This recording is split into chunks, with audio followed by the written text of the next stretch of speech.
opening debate is called Why We Need Stories. Stories are regarded as something good. However, stories can get bad reputation because they sell stuff, right? We've got stuff with stories. My favorite philosopher says that humans are storytelling animals. And I heard recently on the radio that the current Czech government has no story, being that a bad thing. So we've got two guests for the first part of the debate. One is acclaimed Czech novelist who won the Magnesia Litera Award and the European Union Prize for Literature. That means stories can make you well off if you're a good storyteller, right? Also this year, the English translation of her novel, The Lake, was awarded the prestigious European Bank Literature Prize. Bianka Bellová.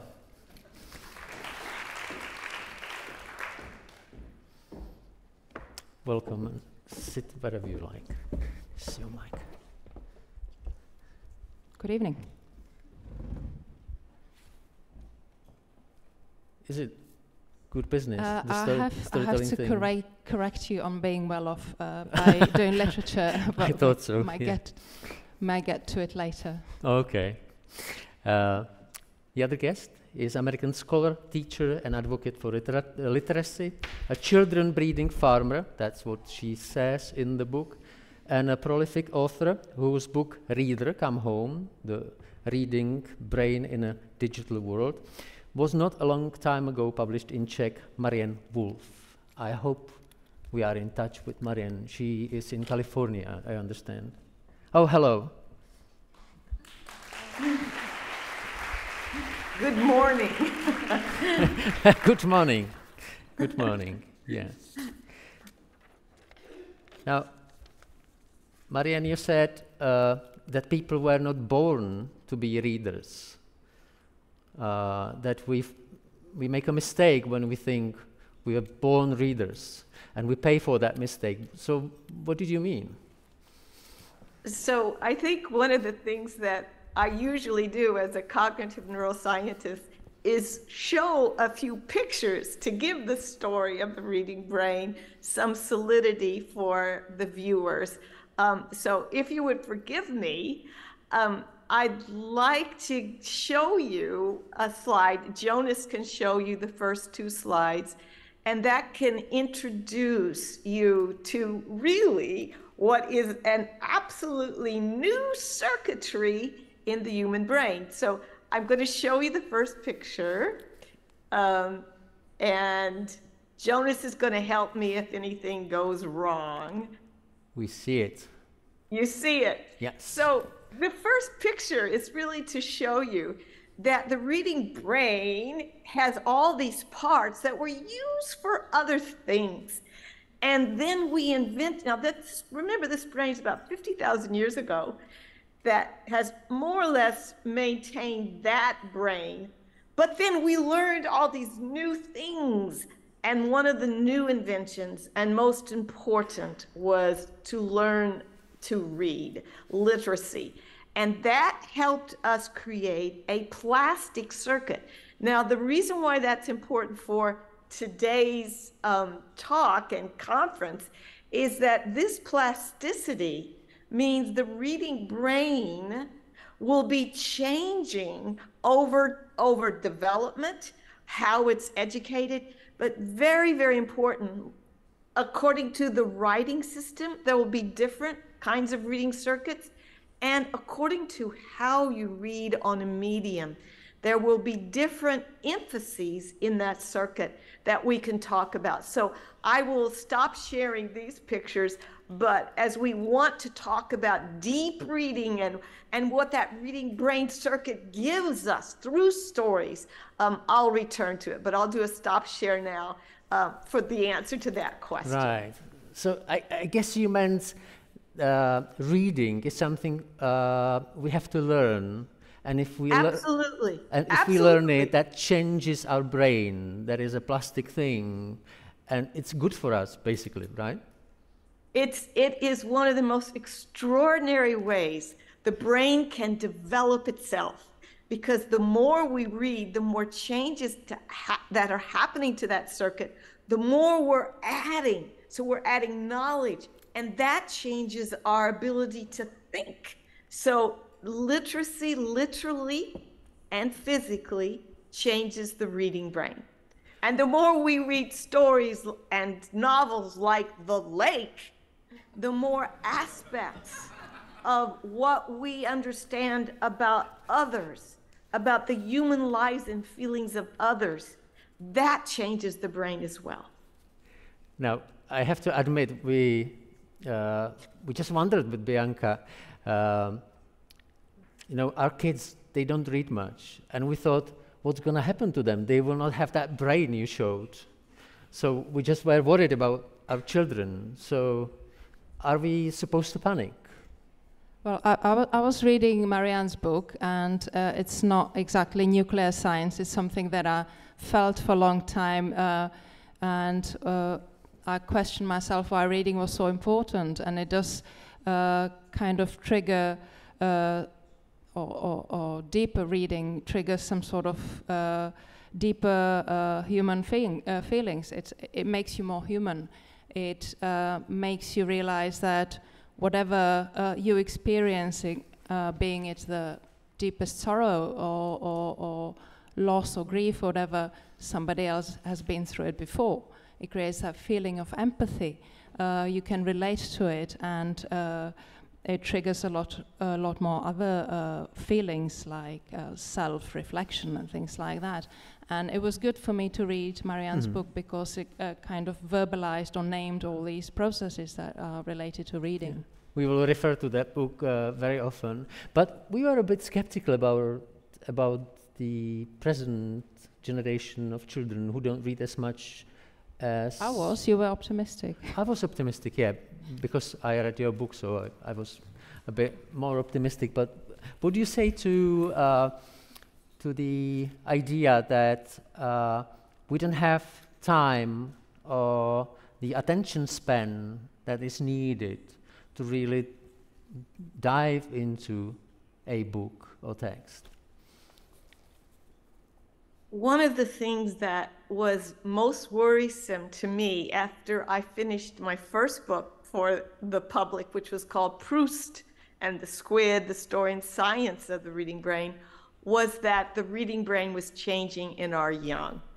And when I talk about what the brain does as it develops, it is developing to the extent that the attentional systems are being allocated, are being given to affective processes like Bianca just said, empathy, compassion. I mean, one of the most important things about deep reading is that it requires the brain to give extra time to these processes. The problem with our young is that, and I would say with all society, is that, I think the philosopher Han Byung-chul said this so well, we have become an accelerated society. And that acceleration process means that the children, the youth want everything fast, immediate, which has an implication, not just for children, but for us too. It means that we are often in a skimming mode when we read, rather than in a deepening mode. And that means we aren't learning how to give sufficient time to those critical processes that allow us to think our own thoughts. So there's two different ways of looking at this. On the one hand, our youth are reading a lot, but they are not reading for pleasure, for absorption, for learning these deeper reading processes, but they are gathering a lot of information. So there is a good thing that I think we have to learn how to transform into teaching them to think, what is the purpose of this kind of reading? Is it social media and then you could skim all you want? Or is it something that is about beauty that's really important, whether it's legally important, aesthetically important, or educationally important? And then we have to teach these youth to be able to use this other mode, this deeper mode, which takes more time. And that's the real issue. They aren't accustomed to taking more time. And in fact, their attention span is getting shorter and shorter. Mm-hmm. So Bianca, as a reader, do you have that cognitive patience Maryanne talks about in her book? The quiet eye, she quotes John Donne. Do you sit still, not checking your mobile or email while reading? And writing, of course. To be honest, yes. I've always been such an avid reader, and to an extent that a book was always an extension of my hand. I couldn't let go of it, and I do notice that I have more and more problems, like with my attention span, that I do. Think, okay, I've read 4 pages now. Shall I check my mobile? Maybe something important's going on. And I do feel the damage on myself. You do have it also. Yeah, I read, Maryanne, in your book that readers need resilience to overcome distractions. And I was fascinated with your book, and I checked my mobile and I checked my email while reading it, still being happy with what I read. So we need to train sort of resilience to shut down everything that is around us, to be with that book. Is that right, though? Oh, I think we are all, if you will, victims of the information bombardment and the natural tendency to be distracted. There's something in our Darwinian makeup that makes us always want to turn to the next novel thought. And our phones, our iPads, our computers, our social media, they are temptations. And you're absolutely right. What is it that helps each of us discipline our thinking so that we can move into these moments of utter absorption? I do have a personal, if you will, experience in that chapter or lesson, the letter 4, in which I found, just as Bianca was saying, that I was unable to read in the same way a book that had been precious for me, Magister Ludi, Glasperlenspiel from Hermann Hesse. So I had to learn how to discipline myself. And if you want my personal way, I can tell you, but I think each person has to face what is the purpose of their reading and what are they losing, and be aware of it. So how did the experiment go? You described that you turned back to a book that used to be important for you and try the experiment whether the same will happen again when you read it. So what happened? I was a total failure. It was horrible. I actually questioned why Hermann Hesse ever won a Nobel Prize for literature for writing this book. I thought, oh my God, this is, like creosote on my brain. I was just, and then I realized it's not Hermann Hesse, it's me. And actually, Bianca just said this, we're on the screen so much that then when we transferred back to the book, we are literally bleeding over those same almost ways are the way we read, how we read is being transferred into even how we read a book. So the failure was I'm just like everybody else. The solution, however, was after I was feeling great discomfiture with my changes, I learned how to discipline myself every night.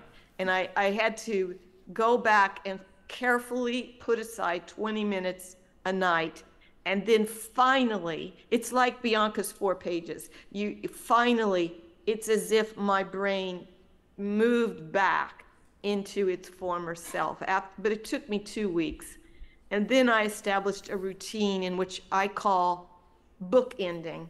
And I literally begin and end every day I can with slowing myself down with especially a philosophical book or a theological book or a novel at night. But that puts me back into the, if you will, the sanctuary of reading. But I really had to work at it. Well, you reminded me of that famous marshmallow experiment. I don't know whether you're familiar with that, but they did it in, I think, 1960s. They closed a child in a room with a marshmallow, and they were supposed to resist the temptation to eat it because they knew that if they did, they would get another one when the person and the adult came back. And you could see the little ones struggling there, sweating, you know, and then some of them like swallowing the marshmallow and being like overwhelmed with happiness. And some of them resisted, and they could get more marshmallows. And it's like teaching your brain that you actually get a remuneration if you resist that temptation, but it has to be somehow integral to your brain. If you never learn that you get a reward if you resist, then it's not going to work for you. So I see a way out in like early learning to read and pursuing it through. And Bianca, what about some experience? Did you take also this? The marshmallows? No, the marshmallows.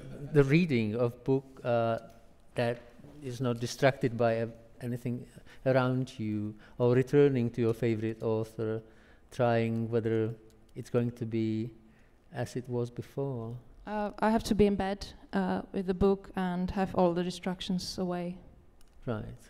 Now, I just wondered, we're talking about stories here on this festival, and stories mean so much to our identity. And I just wonder whether you could share some stories that were significant for you in your life, maybe stories from your families, where you grew up. What was so make it more personal to use the chance that you're here. I know that your father was Bulgarian. That must meant a lot, right?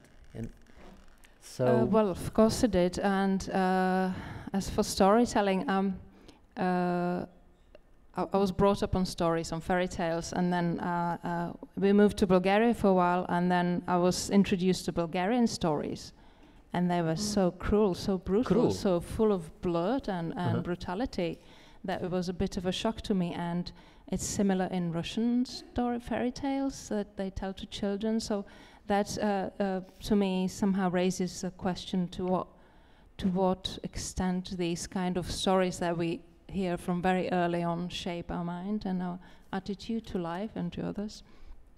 But otherwise, I don't know. I've been asking myself a lot what it is about stories and storytelling that is so attractive. Why do people find storytellers so important? Why do they gather around fire and listen to them? And I still haven't found the answer, but there's got to be something very, very meaningful in it. There's some, to me, it's a shape of the world that we're trying to express somehow, put into these stories to make sense of the chaos around us. Maryanne, what do you think? What is the attraction of the storytelling? Why we need to tell stories? Why do we need to make sense out of our experiences, make it a story? I want to say two very quick things using my slides. I'll come back to them if you don't mind. Basically, what I really want you to see is that what stories give us is a chance to act out and I think, Bianca, you said this, the joys, the sorrows, the grief. You see, stories give us an opportunity to move to, I use the word pass over, it's a theological term. They pass over into the life and consciousness and feelings of others. And so we experience things that we ordinarily wouldn't. And that opens up all kinds of things. The novelist Junot Diaz said that the novel is the closest we've ever come to telepathy. And I think that's so beautiful because it really shows us the roots in stories of empathy. And those children's stories that Bianca told, there are stories that are warnings, that are cautions.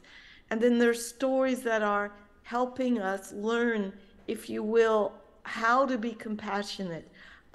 Hackemulder and the philosopher Martha Nussbaum called them, especially this early story, the laboratory for the compassionate imagination. And fiction, those people in my area they look at fiction as a piece of consciousness that's shared. And I have to say, Bianca, when I read The Lake, which I was so happy to be able to read, I mean, Anami almost is like the reader at a certain level. I don't know if you've ever thought about this, but Nami's experience of all these different people, Jaja, his mother, all these people are like what we do when we read. We experience those lives that otherwise we couldn't have. Thank you very much. Now, Bianca, what is your favorite? We heard about some doubts about Hermann Hesse, but who's your favorite storyteller in literature? Now, we're talking like adults, like book you read from your... I have millions, but the older I get, the more I get to like the old myths and legends and biblical stories, because it's all there and everything else is just a variation. Mm-hmm. So the old stories are there, and what we read now is sort of a variation of what is in those old archetypes. For me, what I look for in literature, in a good book, is unpredictability. I don't want to know. I don't want to feel like I've read this book before many times, but also it has to make sense. So for me, the most rewarding text would be that the protagonist is put in a situation that he or she has to deal with, and then is somehow brought to a point where they deal with it, and then there is certain learning from it. There is either compassion, there is redemption, there is forgiveness, there is punishment or whatever, but this is kind of a structure that somehow satisfy my reader's heart. Mm-hmm. Was there a book that was sort of an aha moment for you, that you realized that there is more to it than just spending time with pages of the book, that you realized that there can be a life hidden in that book, and that the life belongs to you, and that will teach you all those things you No, said? I cannot recall a certain book. It was quite gradual, I would say. Mm-hmm. Maryanne, what about your maybe favorite storyteller in literature? Well, I have, like Bianca, as I grow older, I return to some of these books, which is why I've read almost all of Hesse, so I don't want you to dare say I don't like Hesse. In fact, I just finished Siddhartha again to remind me of my adolescence. But the two major figures in the past and in the present have both been female writers. George Eliot's Middlemarch for me was, I've read it at least 7 times at different epochs in my own life. And of course, each time you read, you, the reader, have changed, and therefore the text has new meanings that you had never seen before. So Middlemarch would be one, and more contemporary would be Marilynne Robinson's trilogy, The Gilead Home, and Lila, and most recently she added one called Jack. But what is a little different, Bianca, about Marilynne Robinson is not that it's predictable, because it isn't, but its ability to absolutely bring to life the layers of meaning within an ordinary individual's life. She used two characters in the first two books in the same tiny little town, and you would think there would be almost no way you would want to read about this tiny town from the perspective of two ministers. And yet it was like opening up life. So I appreciate what you said very much so about unpredictability. I think sometimes you use the word entanglement, and how the process of resolution is so important. I love that too in novels, but these other two books that have been so influential for me are more about opening up all of the, if you will, the stratification of a life. Bianca, what is it like to meet your readers? When somebody comes to you and they say, well, we liked reading The Lake, for example, like Maryanne said. What is it like? Is there something in common? Do you think that there is closeness? I find it a bit intimidating because for me, reading is a very intimate experience, and of course I did that myself to somebody, some authors that I respect. I did come to them and tell them, sorry, I was so in awe of your writing. Who was that? Gutsi. And he said, oh, were you?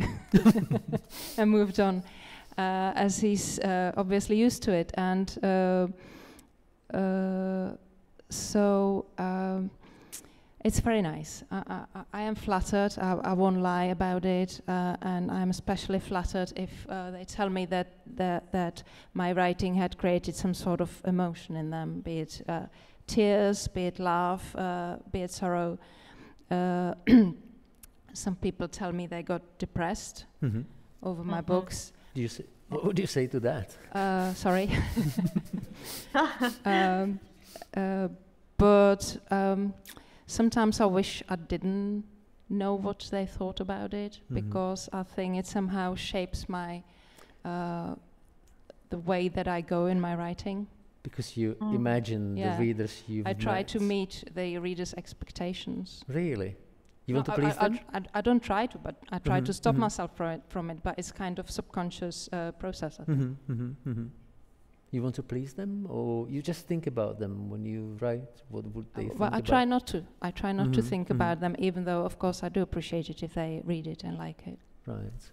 So we were talking about Bianca meeting her readers, and you called your book, Maryanne, Reader Come Home. And I just wonder, it's a funny title, because what's the home, and what will the reader find there? So, I suppose you're giving answers in your book, but can you tell me something more about the title, Reader Come Home? Where's home? What's that? Well, I want you to know that, and I don't tell this to most people, that wasn't my first title. Okay. My first title was homage to Rainer Maria Rilke and his book Letters to the Young Poet, and I wanted it to be Letters to the Good Reader. And I was not allowed to by my publisher, because they said nobody's going to know who Rilke is anymore, which depressed the heck out of me. But then I thought, okay, what do I really want the reader to do? And I want the reader to rediscover the sanctuary, the reading home that lives within them. And so I look at what Proust said, and of course Proust was in the title of my first book, but Proust really very much respected the relationship between author and reader, and he was basically saying that at the heart of reading, we leave the wisdom of the author to discover our own. Well, that interiority is what I call home, the reading home. And I fear, especially because of technology's very large role on our attention, our distraction, our cognitive patience, that we don't know how to come home. We just read, and absorb and consolidate at a surface level a lot of information, but sometimes I think we've lost our way. We haven't found our way back to that home. And that's what I really want people to feel they are finally at home with their own thoughts. And reading is one of our best vehicles for doing it. So if I understand well, you are calling readers to sort of practicing resilience and practicing slowing down, almost like a mystical approach to life, where you don't move, you just watch. And Proust called reading that fertile communication between two souls that happens in the midst of solitude.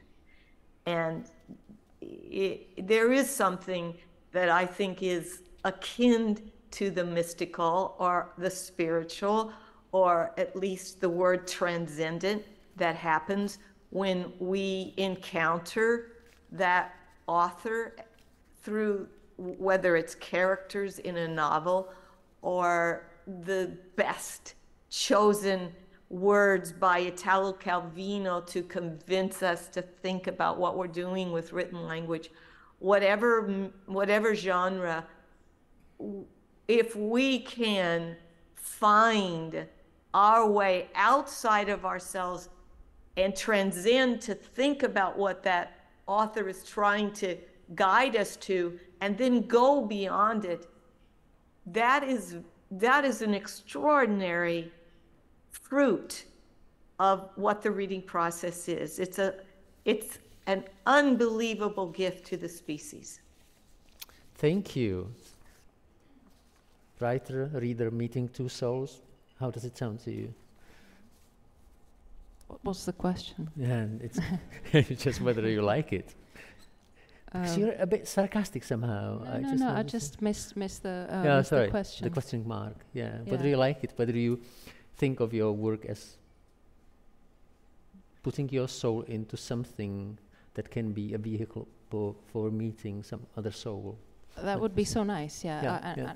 And be truly honored by it, because I'm so grateful that I actually can write books, and I have a publisher who's willing to publish it, and then there's readers who actually go and buy my books and read them. That to me is the final and the ultimate honor that I could get, because I always thought that my writing was a bit strange. I don't even know why I'm sitting here and talking, because I could think of like many other writers who could do a better job at it. But that is a fantastic achievement to me, that a reader would read my text and maybe be moved by it. That's all I could ask for. If I may say, I'm glad you're sitting here. So it was Bianca and Maryanne, and this debate is going to get even larger. I will invite two more guests, but please clap your hands for Maryanne and Bianca.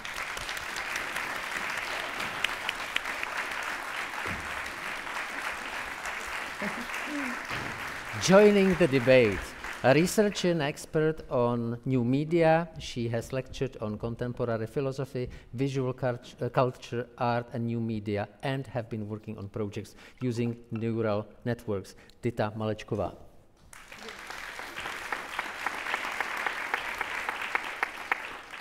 Now, and we're going to define something about good life, eudaimonia.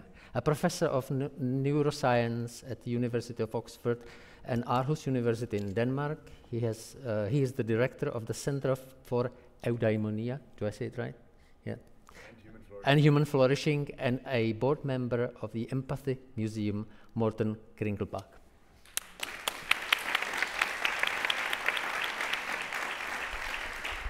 Now, Morten, what did you think? You're an expert on good life.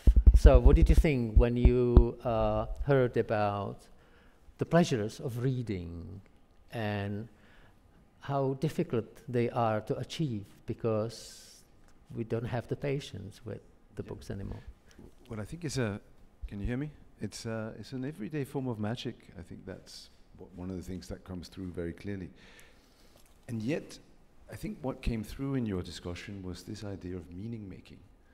And ultimately, I think flourishing and eudaimonia, certainly where Aristotle spoke about it, is really about meaning making. And of course, it's meaning making from stories that are made flesh by the active process of changing your brain to learn to read. But of course, it's an ancient process, right? We also spoke about that. You spoke about the storytellers and how they're revered in all cultures. And of course, it's the spoken word, and it's the hunger we have for stories that give our lives meaning. And reading is but one of those ways of getting into that. It's a very powerful way because it also brings solitude. But it also, and I think that's probably the important thing here, is there's a fast way, and we spoke about how the fast way and social media has really taken over a lot of things. But there's also slowness of thought.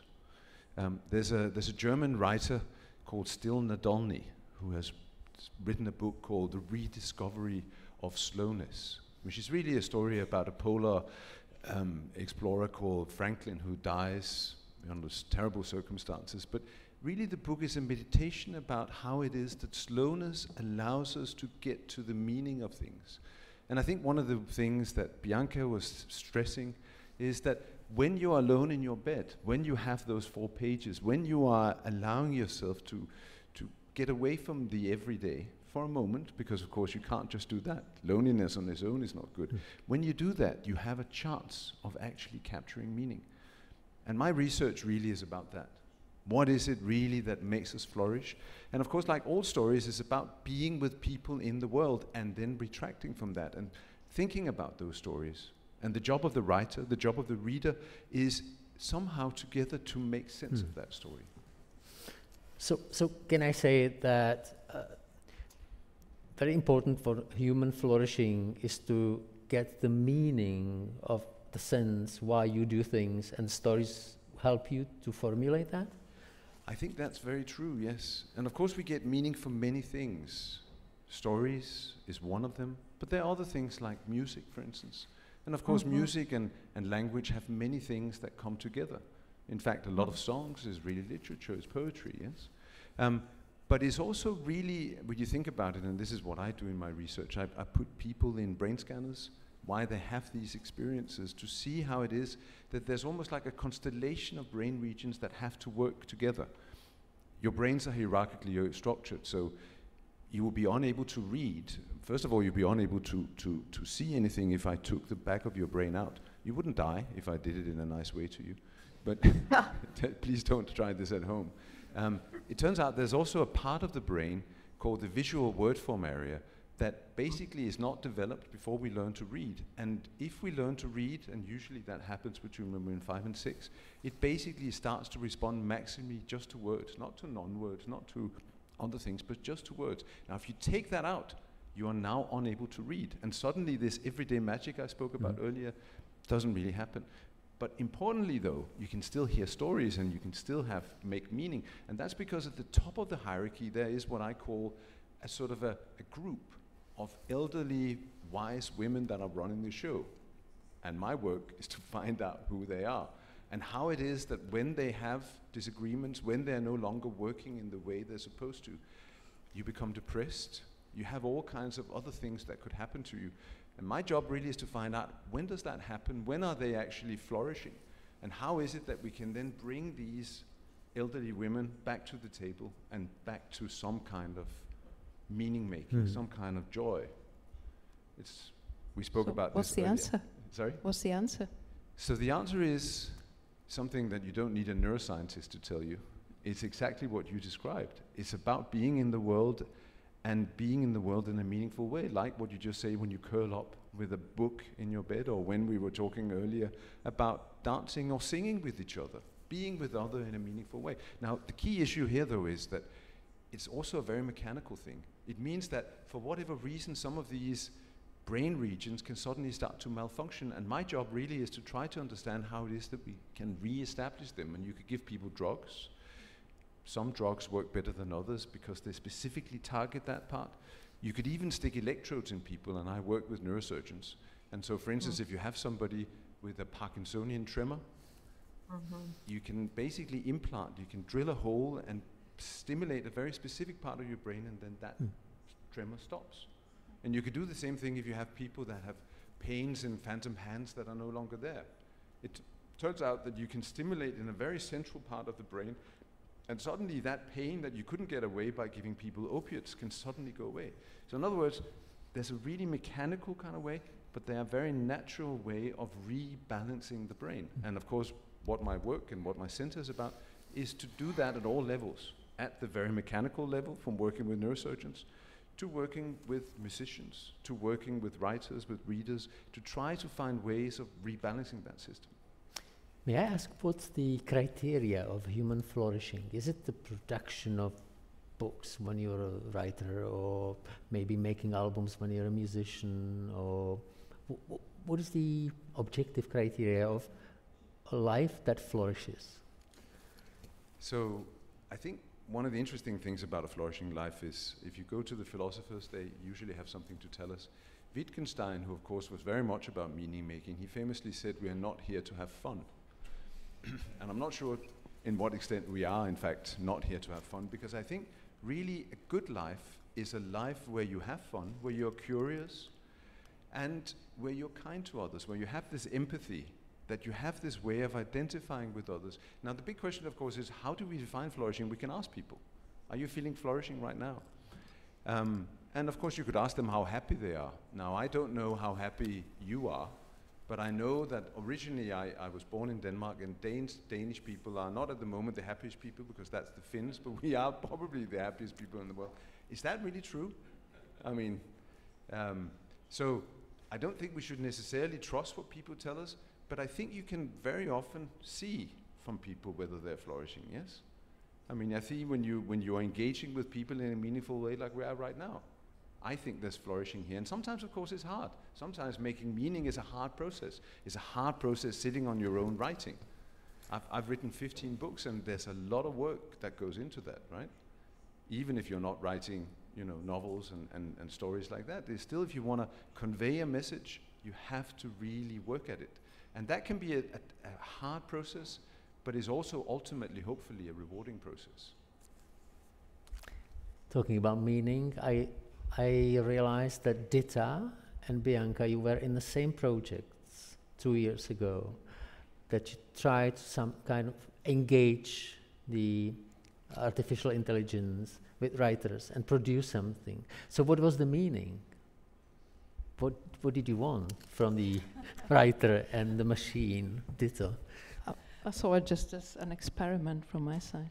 Yes, it was an experiment, but it was also a reaction, because we have a first series of so-called digital writer, and it was written solely by machine.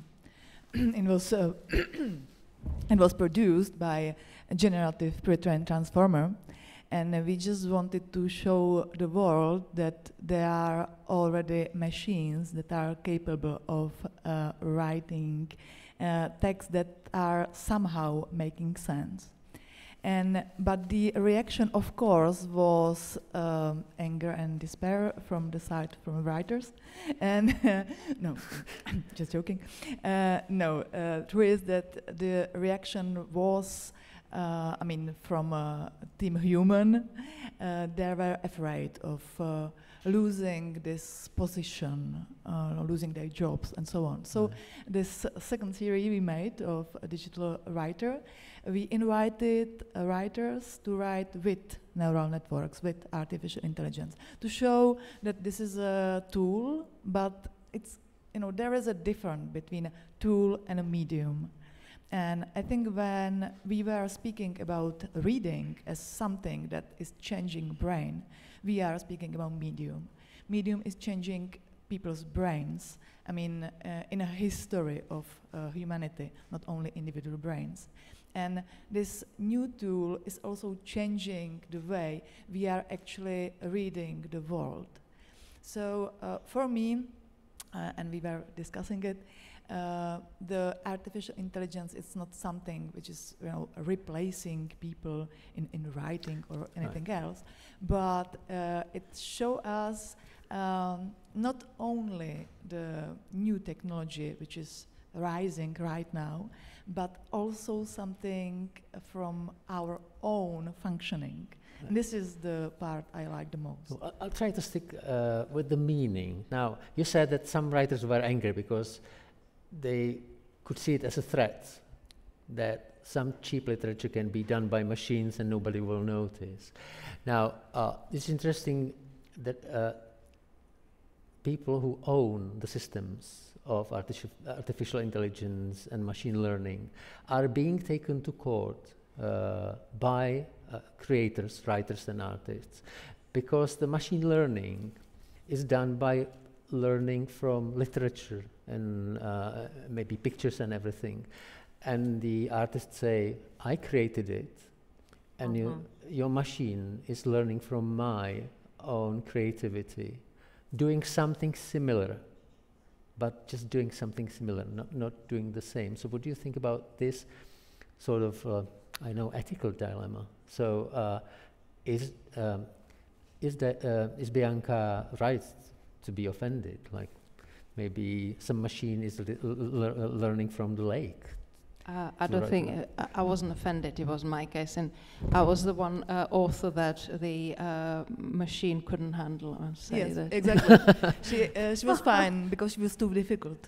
Right. And it was curious a moment, because for machines it's quite simple to simulate someone's style. But Bianca is difficult because she works on different levels and layers of the writing. So she actually describes something, and we as humans understand what she means. Right. But this is something which the machine has no access to this kind of information. So we worked with few writers, and it went quite well. We, for example, have a historical story or detective, and they somehow simulated very well.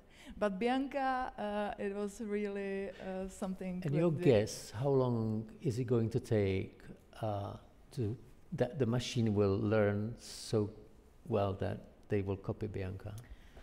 I don't know if the question is how long it takes to copy Bianca. It may be in a short time, maybe. I'm not sure, but I feel that this is not so important. I mean, if the machine is able to simulate the text in a way we somehow feel it so deeply, then maybe it has, right to be called a writer. But this is something that goes on many levels. One is that really many of these texts, many of these generated contents are just put to public. And we were talking about this slow reading, but most of people really don't have time to. They are in this accelerated society. So for this accelerated society, these kinds of texts are just fine. They do the work. They don't recognize the difference. Yeah, they don't see the difference actually, because if you read it quickly, there's no difference at all, almost, already. But with this kind of text we were speaking about, like this slow reading with these layers of meaning, you cannot replace, you cannot replicate it, you cannot replace, and now I say, maybe not even a human, but some conscious agent. It's a good news, isn't it? Well, do you want to say something? Yeah. Yeah. For me, it is this very personal experience of the author that is inbred in the book that is what I'm looking for in a book. Something personal, something experienced, even survived maybe. And I cannot see how a machine could substitute that. Could become a person. I can imagine. I mean, this is probably for the debate about artificial intelligence. But and the case you were talking about, there was even a case where somebody claimed, or somebody was selling books under well-known authors' names, which were written by artificial intelligence, and actually placing them on Amazon for sale under their author's name. And Amazon didn't do anything about it for a while. And I think this is possible in the kind of consumer literature or sort of holiday reading, quick reading, where you care about what is happening and where you basically just care about who did it and to whom. Right. But if you look really for deep meaning of life, if you like, I think that cannot be replicated. I think we also have to be very careful when we talk about these chatbots, because that's really what they are, right? I mean, they are large language models that basically are predicting what could happen and should happen in the next token, as it were. So there's very little understanding or meaning making going on here. There's no narrative arc, except the narrative arc that is already present in what has been scraped. So I think the key issue here really is what we mean by intelligence. One of the issues, and the reason why people became so fascinated by ChatGPT, is that it sounds almost like it's eloquent. Yes, it's very eloquent, especially if you don't speak English as your first language. It's a bit like politicians, yes? There's not necessarily that great thinking and meaning making underneath. And I think that's very important that we make exactly that distinction, and I think that's exactly why the versions that you use couldn't capture the kinds of layers that you try to embed in your writing. And this is exactly why they can maybe do the fast food, and a lot of people live off McDonald's, and I'm sure they're happy with that, or even KFC. But if you really want a good meal, if you really want a flourishing meal, you gotta have something that takes time, yes? And I think at the moment, and I think for the foreseeable future, even though a lot of people who have a lot of money riding on making sure that we buy this product will tell you, oh no, it's very, very dangerous. I think we can be fairly rest assured that people after a while will say, well, I'm not really that interested in that, because it doesn't really tell me, and this of course is what this whole literary festival is about. It's the empathy, it's about the human experience that we can try to emulate it, but one of the things we're very good at is we're very good at finding out who is not actually giving us the empathy. From the way you're looking at me, the small little things, some of it of course is language, but most of the interactions that are meaningful to us captures all these other things, and they are not yet present, and probably won't be for a while, because the other thing of course that happens with these large language models is that they're not embodied. And one of the key things about real literature is really when you talk about the embodiment, this is what your discussion earlier was about. This is why we're interested in Hermann Hesse after all that time. It's because exactly he has that, or Rilke is a perfect example of that. And it's a great shame that they didn't allow her to have that particular title, because that's exactly what it is. The other thing I would say though is that ever since the beginning of time, we've always been worried about our young and how it is that they cannot do this or the other, right? And I'm not sure that we really are in that much of a crisis. People get stories in a different way. Of course they get excited about the fast and the quick, yes? But I'm not sure that they're not really deeply interested in stories. My experience with dealing with young people is if you tell them an interesting story, they will just capture it. They will latch onto it. They're not just interested in the fast food. They're really interested in the deep things. I don't know whether you think, do you find that it's different? Do you really think we're in a crisis where people don't want to hear the big stories? There was two things that I found quite alarming about Maryanne's book, Reader Come Back. One of them was that if you don't read, then you don't know what you don't know. You basically become an idiot without knowing about it. And the second thing was losing a track of beauty, or not being able to recognize beauty in daily life. And if only it was those two things that I think where reading was important for, then I would vouch for it every time, for people to read. And it does scare me.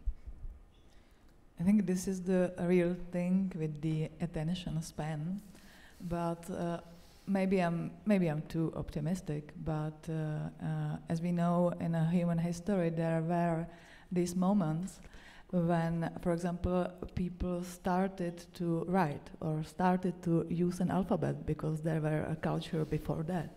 And if you imagine people in this time, they were thinking, okay, now they will not memorize everything they need. They will just write it and read it. They lose this ability to memorize. And it's true. We lost some abilities and skills, but we gain another. So really, I am, and here I can really feel like a representative of machines a little bit, because they are only native speakers or skilled translators. I am here with my poor English. And then this is also about empathy. And many of my friends, they just say I am the less empathic person they know. I don't know why. So here really I am for machines, and I somehow think, and again maybe I'm too optimistic, that if we give them time, we really can see new intelligence is rising, and it's maybe not human, but it's so for a moment this interaction with humans, it's somehow tender. They really have us as their gods, their models, and of course they don't have bodies. But for example, I was last weekend in a festival, Ars Electronica, which is the oldest festival of electronic culture, and there was an android with a human body. And then immediately you see that, of course, artificial intelligence, it has no body, so it does not have this embodied experience. But once maybe we give them body, maybe the distinction, between what we call human and machine will disappear. But again, it's of course it's a story that I live in. Maybe we're talking about what is personal, because when you said about human body and everything, we got talking about person, and whether a machine can have empathy, because it can mime, it can really do something that you think that it feels what you feel. I was just wondering, you can tell us how we define empathy. Is it try walking in my shoes, try put yourself in my position? Is that? Well, I mean, so often what happens when people talk about empathy, I think this example you just gave and the one we use in the Empathy Museum, when we've collected a lot of shoes and we've collected a lot of stories, and you come into this container and you choose a pair of shoes, a pair of trainers, and you hear the crazy stories of an Oxford professor. And as you walk with those, you suddenly put yourself in those shoes and you find yourself, there's a sort of an identity going on, yes? There's a possibility of you being somebody else, if only for a moment. And I think in many ways, of course, this is also what reading is all about. I thought, the quotes that were put up there, this idea of actually having this telepathy, which really is a sort of empathic telepathy. I remember I used to live, when I was young, I lived in the local library. I started with the children's section, then I went to the young people section, and then I started, even as a young person, reading those strange things that old people did. And it really, I think I learned a lot about myself from doing that. And it was, the beautiful thing about it was that I was, obviously I was with other people, but I also had a way of communicating across space and time. And I think that really is the magic of reading. And I think that's why reading will never go out of style, is because there are these shared ways in which our brain works, and it's very important that we try to understand that. And I think the young are as interested as we are in understanding those things. They just have, because of the constraints and because of what is expected of them of others, they have this way in which they're at the moment being forced into. But like a dog on a leash, I think we will bring that leash back and we will give them other possibilities of doing that. At the beginning, Bianca said something about that she likes reading old stories, like old myths, the Bible stories and everything. And I just wonder whether you think these are all unpredictable. There is some God and he acts and we don't have a control over the story. Is that the human thing, not to have everything under control? There's a crack in everything where the light gets in. That's Leonard Cohen, as he said. Like machines can do stories, but not unpredictable, right? Not biblical stories, because can they? Of course. So what's Machine Jesus like? They work with unpredictability. They work with information, and but not in a way that you really predict the most probable possibility. And also, and really I'm a representative of machines here, also we think that there is, stochastic parrots, they call them. But it's no longer true, not entirely. And for example, this OpenAI, they actually used a new generation of this generative pre-trained transformer to show us how the previous generation works.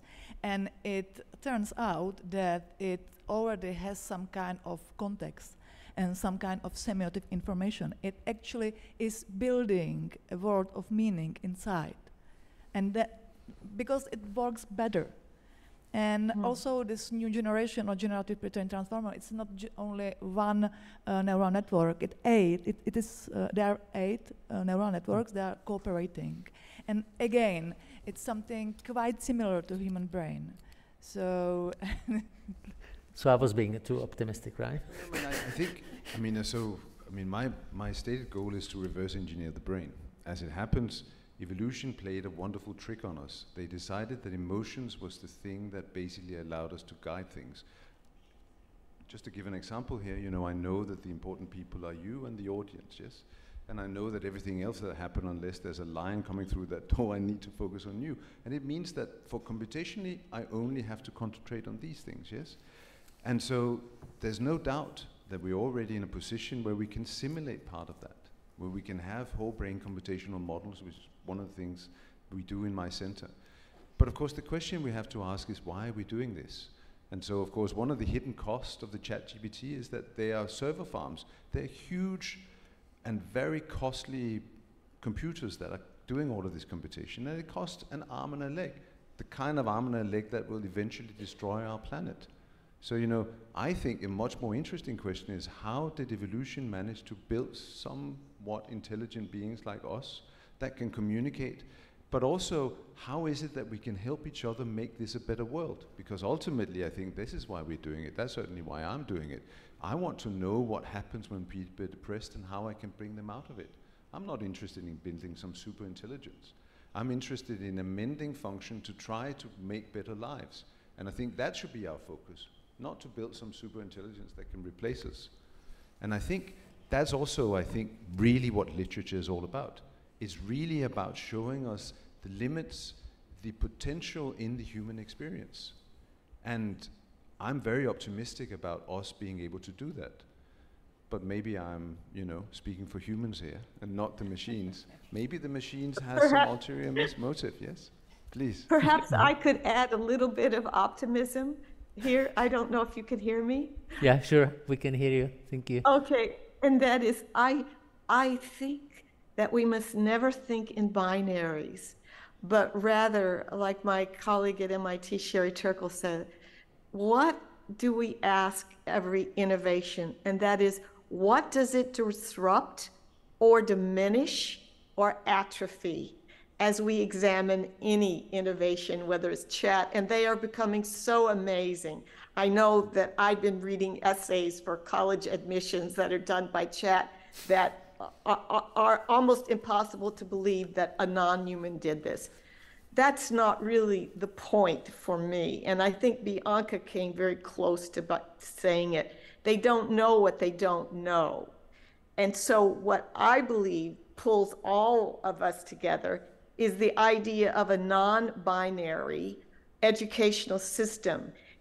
I've called it a biliterate brain proposal, but that's just the beginning of how we would educate a child to really experience all of this deep reading processes and build them while simultaneously, and this is on text largely, while simultaneously giving them a sense of digital wisdom and how that the whole digital world can complement but not replace. And so you have parallel development going on, which I think is the way that we will ultimately be able to preserve the creative, not just the creative reader, but the creative writer.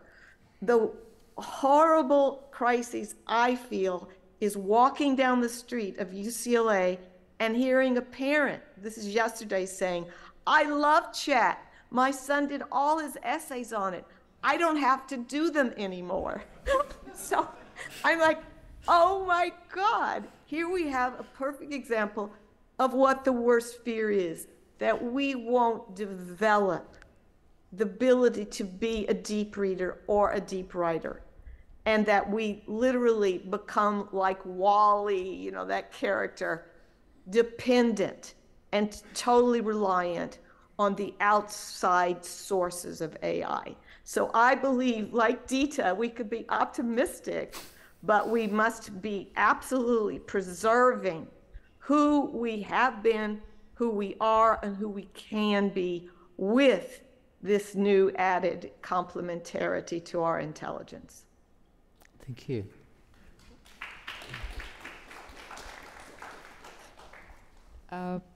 I remembered we were talking about this debate before, and you sent me an article on stories and storytelling, and there was an interesting point made about the biggest storyteller of all times, Shahrazad. I don't know how it goes in English exactly. It's from 1001 Nights in Czech, and it's basically about this woman who was sentenced to death, but then she decided to tell the Shah or the king a story. And she obviously left a cliffhanger there, so he had to come back the next night. And then 1,000 years later, she had 3 children with him. And he still kept coming back to her for these stories. There was an interesting point made where what actually happened to her, because the westernized version of this tale says that she was spared, but it's not in the original version. So it raises a question for me as a writer: what happened to Shahrazad? Certainly not in the Bulgarian version, right? She's chopped up and... Those are brutal. It's pretty much, it's very much the same mechanism as you see in Netflix series. You have to keep coming back for more every night. And I think our brain has not kept up with the development, technical development to a point that it would evolve very quickly. So I think we still have like a brain that has been developing for tens of thousands of years, and somehow this thirst for stories and for the to know how it's going to end is going to be there no matter what. Does it sound brutal to you? I mean, I loved your vision as well. Can I just say that? I mean, I think you speak like Walt Whitman, you know, I am large, I contain multitudes. And I think it's very important that we realize that there are tools out there that can help us enhance our experiences. And I think if you, with the machines, think of these things as things that can enhance that. And we allow ourselves to use them as the tools they are. But use them for good and not for evil. It's kind of strange to think that used to be Google's motto, right? I'm not sure whether it is anymore. But I think it's really important for those kind of things. But I think you're right as well. I think we have this need to know how the story ends. And of course it's something that storytellers have always used, whether they are written down. I mean, Dickens, of course, famously serialized his stories, right? And every week you had to know, like a Netflix series, what was going to happen, yes? And they're great stories. They're great examples of literature.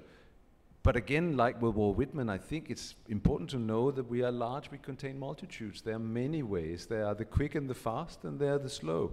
And I think as humans, we want all of those stories, yes? And I think that's also what defines us, because ultimately, we are not just prediction machines, we are meaning-making prediction machines. We are people that needs to flourish. And reading is a really sure way of doing that. Yeah, Thank you, and thank you for your perspective. It was really nice, and I totally agree. And I think we have to be careful. And me personally, I studied political, economical, societal aspects actually of artificial intelligence, which is, it's just a surface to see a ChatGPT and its abilities, but we have to see who is behind it and what does it mean for, I don't know, for nature, for society, for politics, because it changes everything really. And maybe just an example, we are all concerned about our children because, of course, my son is not reading neither, and I think this can really be a tool to somehow make them read. We before a digital writer, we made with my colleague Jan Till, digital philosopher for students of Charles University, because I was teaching contemporary philosophy, and I couldn't unseen that students are not able actually to read philosophical texts. They were not studying philosophy, it was new media, it was just one of the lectures. So we made this trick a little bit, this gamification, and they could create the digital philosopher of their own actually. So they collected the books of the philosopher and they started to generate new quotes by this philosopher. And I could immediately see how they were attracted to their philosopher. They really started to like it, and most importantly is that they came back to the original text by the philosophers, because they found maybe some kind of attraction. They wanted to compare these artificial and human texts and so on, but you gave them a new insight to old books. By paraphrasing, they got attracted to the original. Is it by paraphrasing that they were interested in the original? They were paraphrasing, yes, of course.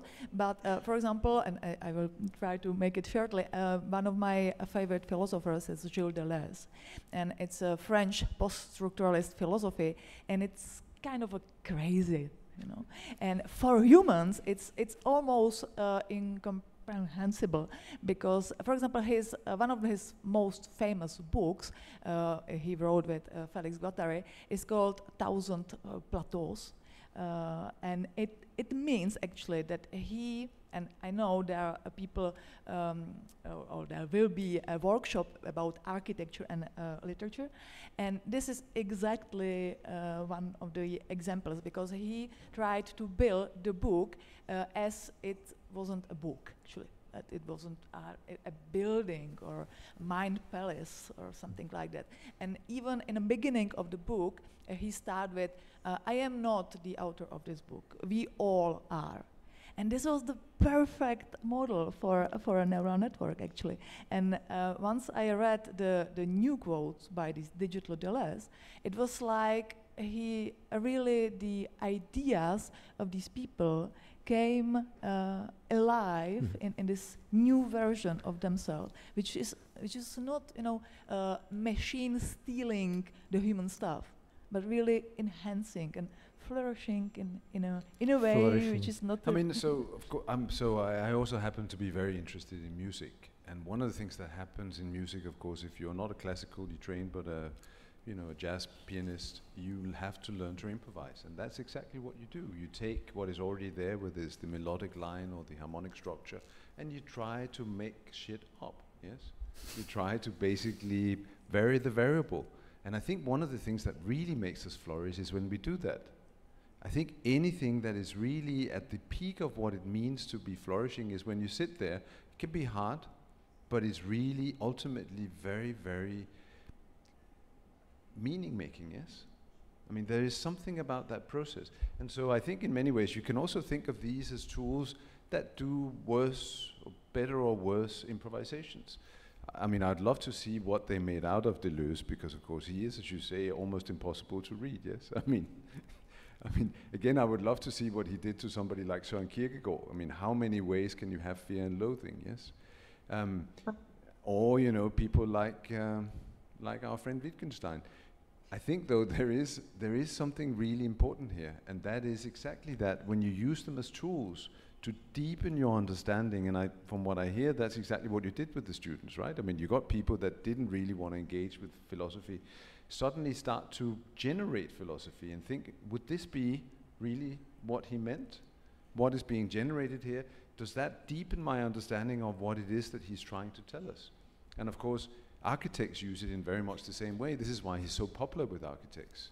You know, this is why he's in the academies, and why people use that then to take that and make buildings of it. And of course you can do it like Liebeskind, who didn't use Deleuze, but really took all of the kinds of things, and then he made the Jewish Museum. All of the kind of things. So where is that inspiration coming from that is creating the meaning making? Again, it's how one can use the things that are around us as tools for meaning making. And I think, coming back to literature, I think this, of course, is also what you do. When you were saying earlier that you more and more come back to the old stories, the 7 stories that some people say that we have, and really the variations of that. What you are really doing is like being a jazz saxophonist. You are really saying, you know, there are these 7 stories, I'm now going to make a story, and you're not probably conscious of it, but you know those stories, those are part of your repertoire, and now you're riffing. Now you are making things up. And of course the joy of doing it, and the joy of then seeing how it is that you connect. The thing about music is you can immediately tell whether you got you moving or not, but as a writer, it could be years. I was just walking through the park and I saw one of your national poets who died at 26, yes? A pauper's grave, and nobody heard about him. He, you know, I forget his name and I probably couldn't pronounce it, this young poet who wrote a wonderful book, and he was about to get married to his true love, and then he died, and he said later on, he was born in 1810 and he died in 1836. And as the Czech Republic, what is his name again? Bacha, yes, exactly. It was amazing how to see, you know, he created this masterpiece, but he never saw it actually being realized in his own time. And now he is one of your most celebrated poets, yes? I understand that people come and put flowers on his grave, right? I mean, talk about flourishing. Are you one of those people, or are you not? Are you not a Bacha fan? I will not comment on that. No? Rather not. Maryanne Wolf, you have the honor of just summing up the whole thing tonight. I don't want to sum, but I want to applaud the process that this questioner is talking about, and that is the grappling, the whether we use Wittgenstein or Vygotsky, they're always asking us not to go to that middle level, but what they call the proximal zone of development. So it's what is slightly beyond us is so important. And I only fear that music and its equivalent across the genres actually contributes to that cognitive laziness that I worry actually is making some of the decisions about literature in a different way. And I truly am living with friends who are novelists who are very worried that decisions are being made on the lack of density, the lack of complexity, so that more readers will be reading it. So this whole concept of teaching us to want challenge in a way that's accessible is so important. And I'll end with one example that I just learned about. The French-speaking novelist Joël Dicker. He has just published Reader Come Home in French, and we had this enormous conversation about why, like Bianca's Scheherazade, he writes novels that are this thick. He absolutely demands grappling. He demands that the reader, and I'm not a mystery genre devotee, I'm learning more about it, but it is the act of entering and grappling and struggling and perhaps not getting the whole, but just as what Heraclitus says, you never step in the same river twice, you never step in the same book twice. And if we could teach our young the joy of grappling and becoming ever better, ever deeper readers, that would be something that we could all take great pride in. Amen. Thank you very much to all of you for your patience. Thanks to Maryanne Wolf, Bianka Bellová, Dita Malečková, Morten Kringelbach, and to you. Thanks.